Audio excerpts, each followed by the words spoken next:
attirer des clients qui nous ressemblent. On est tous à la recherche de ce Graal entrepreneurial. Et pour ça, tu vas devoir pouvoir compter sur une chose très précise qui s'appelle le personal branding. Le personal branding, c'est quoi? C'est développer une stratégie de communication personnelle. Zappe tout de suite l'histoire de je m'appelle Frédéric et je bosse chez Leroy Merlin parce que ça, c'est l'identité de ton ancienne entreprise, mais plus la tienne. Parce que si tu es entrepreneur, et j'aime à croire que c'est le cas si tu es derrière cette caméra aujourd'hui, ta marque, c'est toi maintenant. Donc ton personal branding, c'est ton nouveau CV en quelque sorte. Tu vas devoir le vendre sans le vendre, ce nouveau CV ou cette nouvelle marque. On n'est plus en 1992 et les histoires de copywriting capillotracté, forcé, trafiqué, ça marche plus du tout. Je vais pas te mentir, ça, on va laisser ça aussi derrière nous. La finalité, c'est que tu te différencies, bien évidemment, mais surtout pour les bonnes raisons. Parce que moi, je crois pas personnellement au bienfait du bad buzz. Euh, L'histoire de peu importe qu'on parle de moi en bien ou en mal, du moment qu'on parle de moi, bah, moi je préfère que ça soit en bien qu'on parle de moi parce que certains sont tombés dedans et je te jure qu'ils ont eu du mal à s'en relever. Qui plus est, pour ta sérénité d'esprit et pour l'avenir de ta boîte, mieux vaut que tu choisisses l'option bénéfique, hein, parce que sinon tu vas pas aller très très loin. Ce que les clients vont chercher donc, c'est de savoir pourquoi ils devraient faire appel à toi finalement et en quoi tu vas être la personne qui va résoudre leurs problèmes. Pour ça, tu vas devoir faire ressortir tes capacités, donc gérer ton image et ta communication.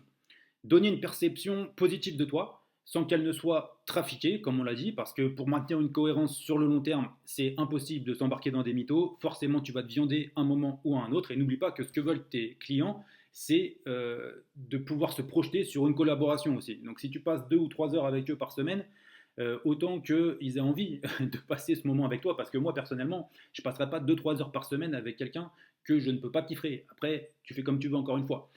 Mettre en avant tes qualités, tes réalisations, tes activités, ta vision, ce que tu as dans la tête, comme un politique, comme un artiste.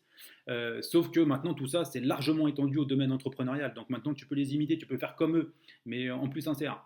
En 2023, va aussi falloir que tu nous partages tes doutes, tes échecs, ton parcours, parce qu'aujourd'hui, ce dont les gens ont besoin, c'est aussi de s'identifier.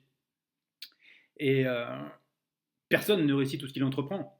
Enfin, à part moi, mais ça, tu le verras plus tard. Je suis Anthony Joran, ghostwriter et accompagnateur sur LinkedIn. J'ai construit en l'espace d'un an une communauté super engagée autour de ma vision, de mes idées. J'ai des centaines d'interactions et de commentaires sous tous mes posts et tu verras que la version classique que je viens de te dépeindre du personal branding n'est pas l'unique solution pour impacter parce que de mon côté, j'ai pas vraiment tout suivi à la règle et je vais pas te mentir.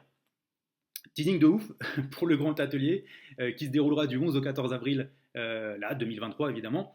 Pour ma part, j'interviendrai le jeudi 13 de 21h à 22h pour un live spécial personal branding et anticonformisme. Alors ne loupe pas ça, je compte sur toi si tu as envie de raisonner pour tes idées. Si tu veux découvrir la méthode anticonformiste d'Anthony pour te construire un personal branding fort et impactant, rejoins-le sur le grand atelier, le lien est juste en dessous.